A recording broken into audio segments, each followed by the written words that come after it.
feeling like a shark in a shrimp tank.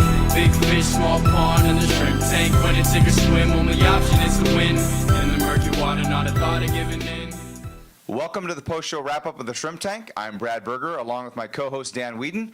Our guest today is Jackie Wood with SparkWood Events.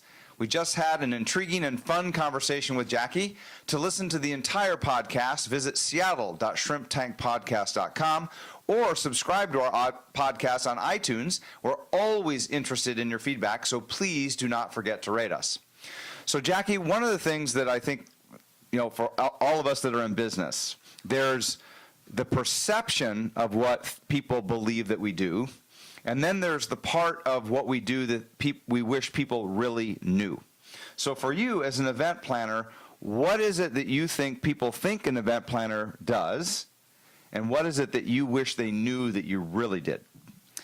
I think that they believe that event planners are the ones who will pick out the cake and for the color of the napkins and want to do a playlist for you, when actually there's so much more to it. We are definitely strategic partners in figuring out what your overall objective is, working with your budget, the nitty gritty of AV, what are you printing out, who's coming, the attendance, are people crashing, are they saying they're coming, they're not coming. They, on and on and on, it just goes on. It can be really fun, and parts of it are glamorous, but a lot of it really isn't, and it's complicated.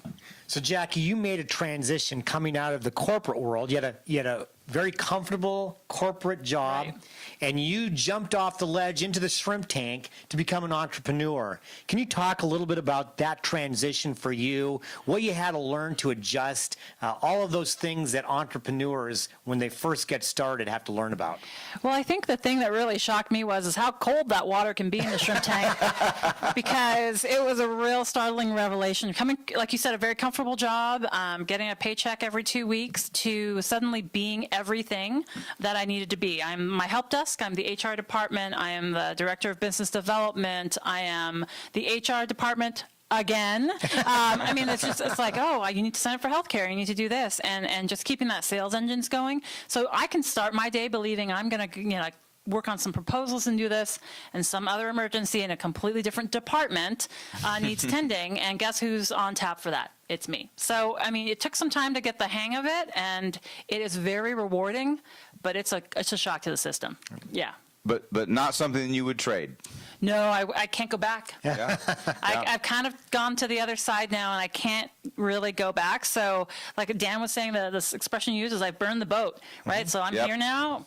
Boat is burned, and I'm going to have to make a go of it. Yeah, that is the wonderful thing about entrepreneurialism. But of course, if you've got to go back, it's really, really tough. Then let's not. Yes.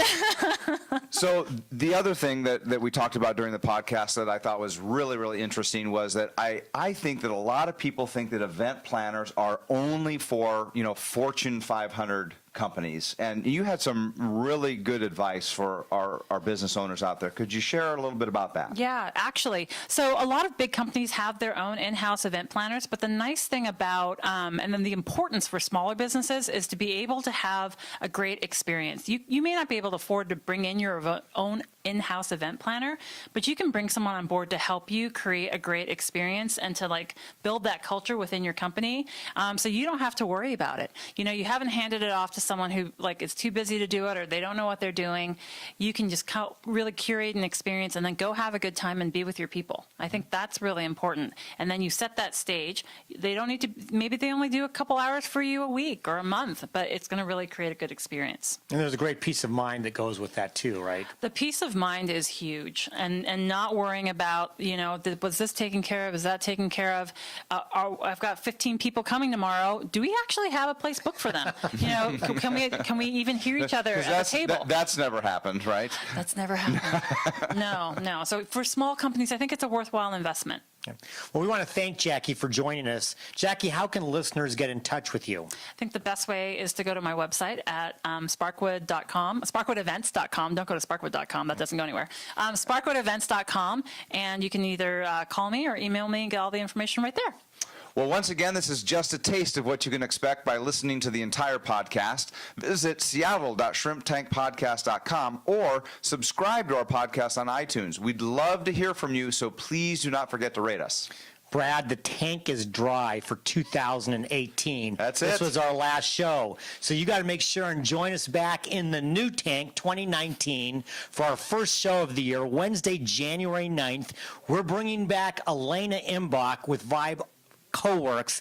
Can't wait to do that. We wish all of you happy holiday season, happy new year, because right now for 2018, the hay is in the barn.